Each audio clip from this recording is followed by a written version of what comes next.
Hello, welcome back to E-commerce Apprentice. We're talking through an introduction to search engine optimization, and a really important segment here, or video we're going to do, is how do search engines decide how sites rank? What exactly happens inside of search engines that make a decision to rank one website or one web page higher than another? So that's what we're going to talk through. And to do that, we're going to have to kind of look at kind of the history of search very quickly.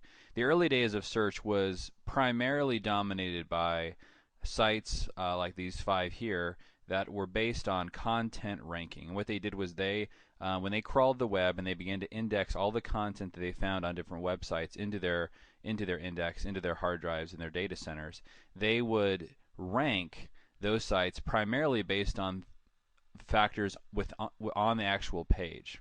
I mean, a real very primitive example of this is if your site and my site were competing for the search term news, and your site had the word news 100 times, and my site had the term news 101 times, then I would outrank you. That's a pure content-based algorithm that just says how many times does it say this? Okay, they must be more relevant for that particular search. Now, as they began to develop their algorithm, they got more sophisticated, but it was primarily based on content.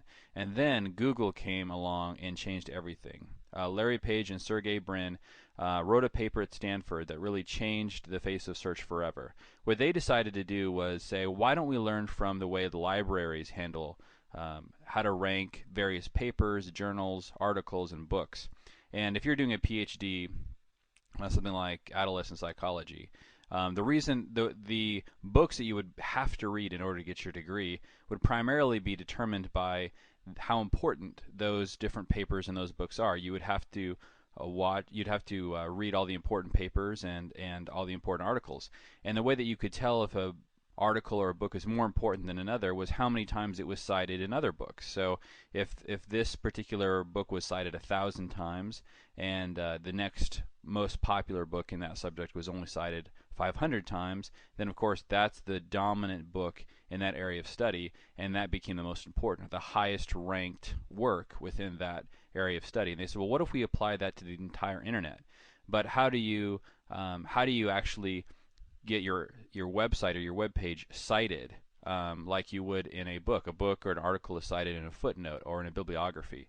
Well, the way it works is through links. And so there were three primary ways that they kind of applied this to the internet. What they did was they first of all looked at link popularity. So link popularity is simply the question, how many links does this site have going to it? So in this example, let's say we have two news sites, and your news site has 5 links from other sites coming into it, and my news site has 10. Well, then my news site or news site B would win because it has more links. It's more popular. Its link popularity is higher, and therefore it will outrank you. So the next time a person does a search for news, my site's going to be listed above your site because I have more links. That's one of the variables within the algorithm that Google introduced. They also introduced an idea called PageRank, which was to say that not all links are created equal. So in the last example, it was kind of like one link, one vote. It's very, very simple that way. But then they also realized that some pages are far more powerful than others. So for example, a link from somebody's blog who just started a blog yesterday is not worth nearly as much as a link from CNN.com. And so the way that they determined the difference was through a system called PageRank that still exists today with Google. So the way that PageRank worked was it said, let's say blog A has 1,000 links going to it, and blog B has 1,000 links going to it. We both have a PageRank of about 4. Google ranks, they'll show us PageRank on a scale of 1 to 10.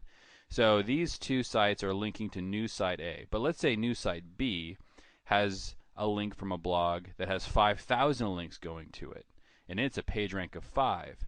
Which is going to win? And in this example, news site B with only one link will outrank news site A with 2 links because the link it has is more powerful and comes from a more powerful PageRank.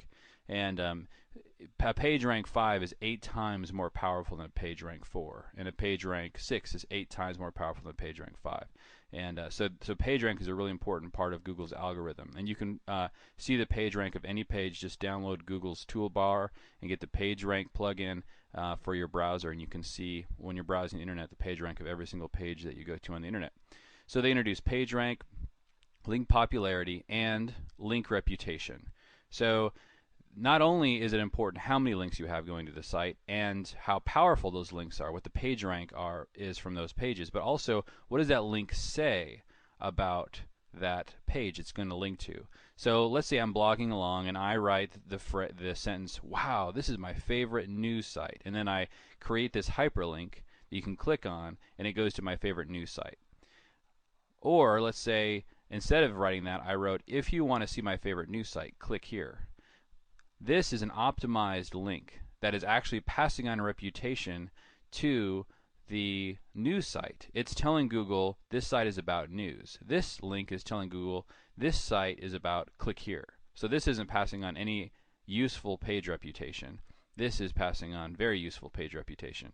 So Google began to actually look at what's called the anchor text. It's the text that anchors the link, the little blue underlined text, and that would pass on link reputation to that particular site. So the text used, the anchor text or the link, passes on link reputation, and it helps with keyword ranking. So if I want to rank for the search phrase or the word news, then I would like to have more links that actually say news in the anchor text, in the text that the blue underline piece, just like this is here. So those are the three things that were introduced.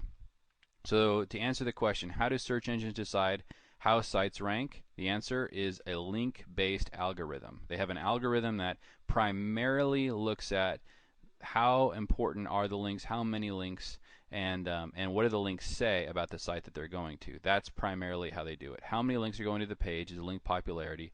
How powerful are the inbound links? That's PageRank. And what does the anchor text in the link say? That's link reputation.